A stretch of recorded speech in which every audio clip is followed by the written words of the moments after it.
Om Swastiastu, pemirsa Bali TV dimanapun Anda berada, kembali saya Nyoman Winata, redaktur pelaksana harian Bali Pos. Seperti biasa pasti berjumpa Anda dalam Bali Pos Talk. Kali ini saya diberikan kesempatan wawancarai Ibu Nigusti Putu Parbitiese, founder Yayasan Unik. Apa itu Yayasan Unik? Nah, itu menarik untuk kita kupas. Dan kita sapa dulu narasumber kita. Om Swastiastu, Bu Gusti. Om Swastiastu, Bapak. Gimana kabar sehat Ibu ya? Baik, sehat, senang ya. sekali nih.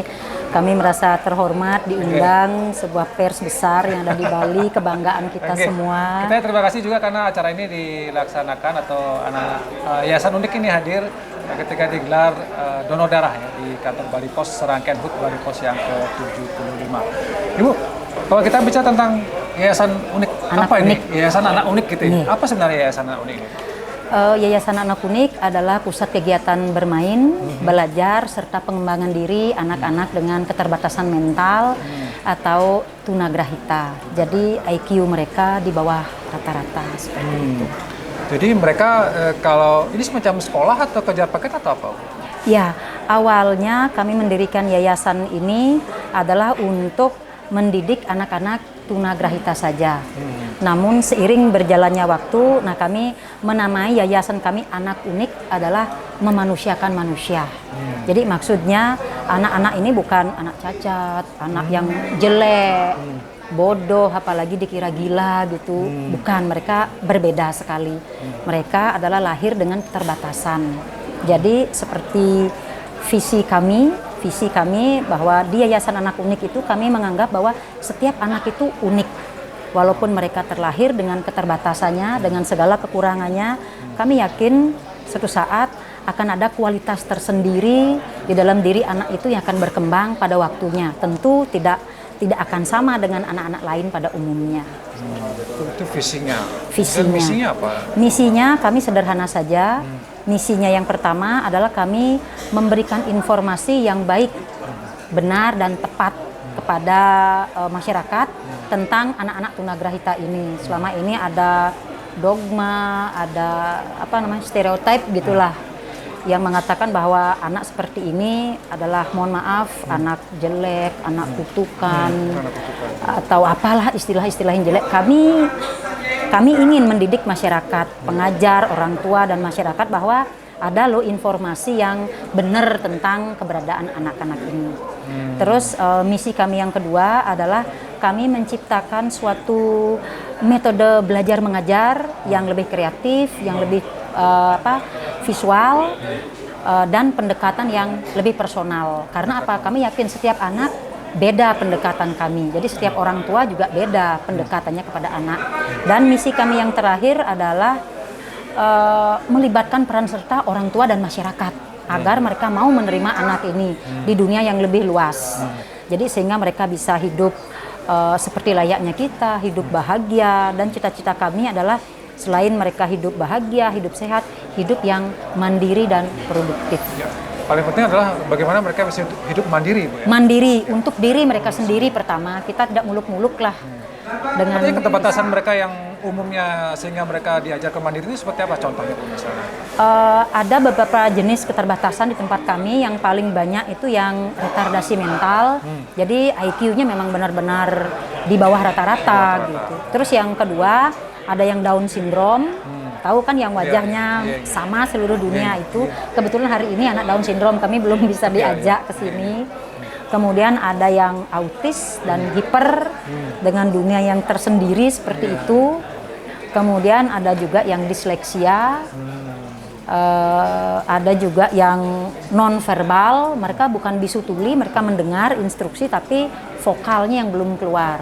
Jadi aneka ragam jenis keterbatasan di tempat kami. Tapi semuanya itu adalah disabilitas mental. Jadi fisik mereka cantik, ganteng, tetapi IQ-nya yang artinya kemandirian yang diajarkan, contohnya seperti misalnya mereka bisa ditinggal di rumah sendiri sambil masak gitu bisa ya? Iya, mandiri itu dalam artian mereka belajar untuk kebutuhan gitu, diri mereka sendiri. Karena anak-anak seperti ini kan seperti manusia dengan bayangan ya. Kita manusianya, mereka bayangannya. Kalau kita memang serius mendidik mereka ke arah kemandirian, contoh kecil saja di sekolah kami hari Senin itu program kami si bindir gitu, Senin bina diri, mengajarkan mereka memakai lotion, memakai parfum.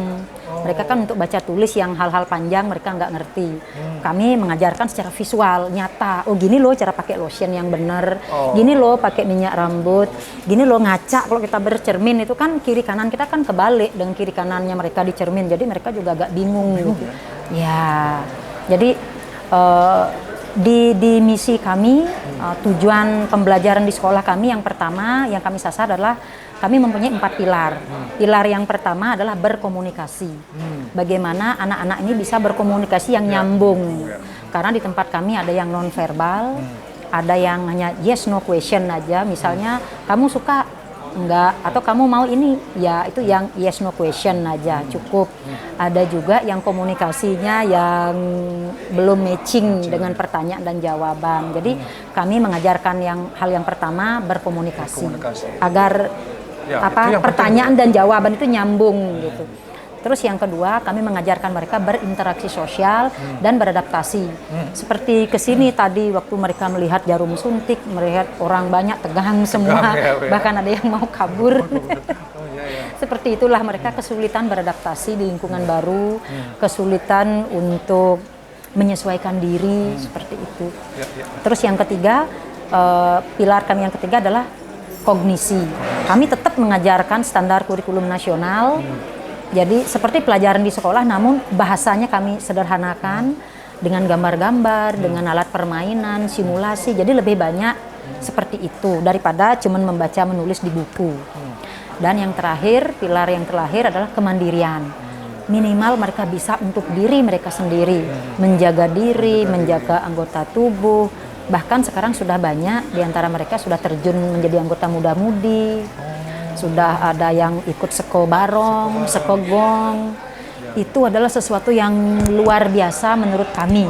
Kecil tapi sederhana tetapi luar biasa dibandingkan anak ini disekap di rumah, dikunci di rumah, apalagi dengan dogma ya, dibilang anak mohon maaf, anak kutukan, anak lengoh, anak bodoh. Mereka sebetulnya ada informasi yang benar dan tepat. Ini yang ingin kami sharing ke masyarakat. Ini ada lima dari sekian anak-anak ya yang diajar ya? Iya. Ini bisa digunakan ada... Perkenalkan dirinya ganteng. Siapa namanya? Senyum? Namanya Panji. Panji. Ganteng, perkenalkan. Satya. Nopi. Sugiantara. Madewira.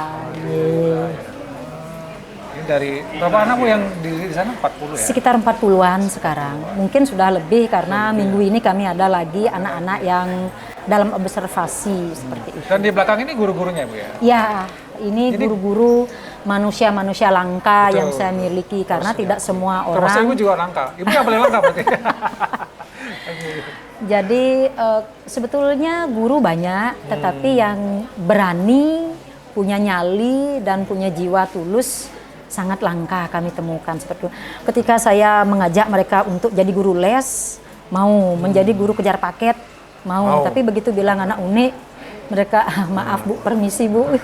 Jadi ini yang masih biasa, langka. Bu, ya. Yang tangguh-tangguh yang. Iya. Jadi satu kelas kami ada 2 guru. Satu adalah guru kelas, satu lagi guru bantu yang membantu anak-anak barangkali mereka belum mengerti instruksi dari guru kelas. Masih bingung atau masih jalan-jalan, masih takut mencoba. Jadi satu kelas selalu ada 2 guru, guru kelas sama guru bantu. Oke. Kalau lokasi sekolahnya di mana Bu? Lokasi kami berada di Jalan Ki Pasung Grigis 2 Romawi nomor 2 di Banjar Tengkulak Kaje Kangin, Desa Kemenung, Kecamatan Sukawati, Kabupaten Gianyar. Dari Gianyar loh. Dari Gianyar. Ibu kalau bisa cerita tentang pendanaan atau ini kan butuh dana lah pasti ya. Dari mana saja? Apakah masyarakat juga bisa melakukan donasi atau segala macam? Selama ini seperti apa? Kalau pendanaan sebelum COVID dari awal berdirinya Yayasan Anak Unik tahun 2014 sampai dengan COVID menyerang, pendanaan kami dari negara asing. Walaupun tidak banyak, walaupun tidak sering, tetapi selalu ada. Selalu ada. Tapi bentuk-bentuk donasi itu misalnya kami dengan menjual cateringan kepada tamu-tamu yang berkunjung.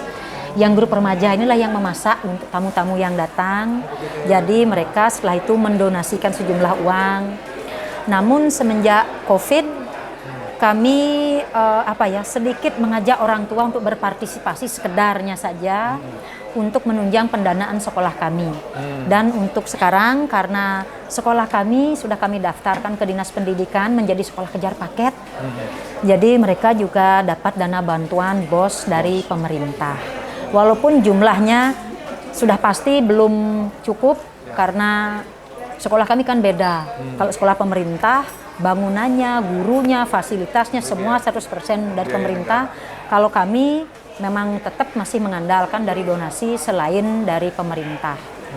Terutama untuk menggaji guru-guru ini yang mereka bekerjanya ekstra dan juga penuh resiko. Jadi resiko kami dipukul, resiko kami digigit, mohon maaf dikencingi itu sudah biasa. Itu ada pengalaman Jadi begitu? iya, di awal-awal mereka masuk itu kan masih mereka bingung. Tapi setelah seminggu, 2 minggu, karena gurunya tenang, temannya tenang, jadi kondisi sekolah kami tetap tertib walaupun kami dengan puluhan anak-anak disabilitas mental. Pengalaman yang paling, katakanlah paling mengajar anak, tadi kan ada dipukul, dikencing. Apa yang paling ini? Digigit pernah ya? Berarti? Sering. Terutama anak-anak yang autis itu belum bisa duduk tenang, masih muter-muter gitu. Harus ditangkepin dulu. Iya, ada ilmunya tersendiri. Kami punya sertifikat seperti itu. Jadi jangan sampai kami gurunya nanti dilaporkan ke Komnas HAM nanti karena melanggar hak asasi anak. Nanti kami punya ilmu seperti itu, kami punya sertifikatnya. Jadi untuk hal-hal seperti itu kami sudah antisipasi sedemikian rupa. Tetapi tetap kami seperti apa yang akan terjadi ya terjadilah seperti itu. Cuman guru-guru ini mereka sudah saya wanti-wanti dengan resiko seperti itu. Jadi tidak ada yang merasa tertekan, stres mengajar di tempat kami. Tetapi yang unik di Yayasan Anak Unik di sekolah kami adalah mendekati orang tua. Sejujurnya anak ini mereka tidak tahu dirinya berbeda dari anak-anak lain, tetapi orang tua yang lebih merasakan. Jadi di sekolah kami punya moto merangkul orang tua ini agar mereka jangan merasa saya ini guru, mereka di bawah saya. Tapi kami sekolah dengan orang tua itu bekerja sama, kita adalah teamwork. Jadi sekolah kami tanpa dukungan orang tua ya nggak akan bisa jalan gitu. Jadi mendekati orang tua mungkin tugas yang lebih berat ketimbang mendekati anak-anak ini karena ada sejumlah orang tua yang memang antusias, mereka menemukan tempat yang tepat di kami, tetapi ada beberapa yang pesimis dengan keadaan, ada juga yang cuek, tapi itu sedikit sih porsinya, tapi selalu lebih banyak yang antusias ketika kami ajak. Karena mereka melihat perkembangan anaknya itu sedikit demi sedikit sudah mengalami perubahan. Dari mereka bisa berkomunikasi, berani diajak keluar rumah, menjadi anggota muda-mudi, sekobarong, sekogong itu kan sudah sesuatu yang luar biasa sekali. Dan bahkan kami sudah mendapatkan piagam dari pemerintah sekolah kinerja terbaik Sungkaro. Minggu ini kami dapat berita dari Kementerian Pendidikan bahwa sekolah kami mendapatkan kinerja terbaik di Indonesia. Oke, sebagai closing statement atau pernyataan terakhir dari Ibu Gusti, apa yang ingin Ibu Gusti sampaikan kepada masyarakat, pemerintah terkait dengan keberadaan anak-anak unik ini? Khusus pesan saya kepada orang tua dimanapun Anda mendengarkan siaran ini, jadi sebetulnya ada informasi yang tepat untuk anak-anak ini. Mereka bukanlah sesuatu yang jelek, menjijikkan. Seperti visi kami, walaupun terlahir dengan keterbatasan, yakinlah mereka punya satu kualitas tersendiri dari diri mereka yang akan tumbuh pada saatnya nanti. Jadi jangan berkecil hati, jangan menutup diri. Jadi mari bersama-sama kita ciptakan lingkungan yang ramah untuk anak-anak disabilitas ini. Dan juga untuk pemerintah, saya pikir di pemerintahan sekarang sudah aware ya dari pusat, tinggal eksekusinya saja di daerah-daerah seperti itu. Karena saya yakin dengan keberadaan sekolah kami yang sudah dianggap berkontribusi kepada bangsa dan negara, jadi di pusat itu mereka sudah menyediakan segala macam, tinggal eksekusi di daerah untuk actionnya lebih mendekati anak-anak seperti ini. Terima kasih Bu Gusti. Terima kasih adik-adik banyak. semua, Terima Bapak, kasih Pak, banyak. Ibu ya, guru-guru. Demikian tadi wawancara saya berkaitan dengan Yayasan Anak Unik. Kita mendapatkan banyak sekali hal-hal yang baru, pengetahuan-pengetahuan baru. Tentu saya sepakat dengan Bu Gusti bahwa anak-anak seperti ini dapat berkembang, jangan disembunyikan, tapi bisa diberikan kesempatan untuk bisa, setidaknya mereka bisa mandiri dan berkomunikasi. Baik, sekali lagi terima kasih Ibu, terima kasih pemirsa Bali TV. Demikian Bali Post Talk ini, saya ucapkan terima kasih. Saya tutup dengan Pramasati Om Santi. Terima kasih, sampai jumpa.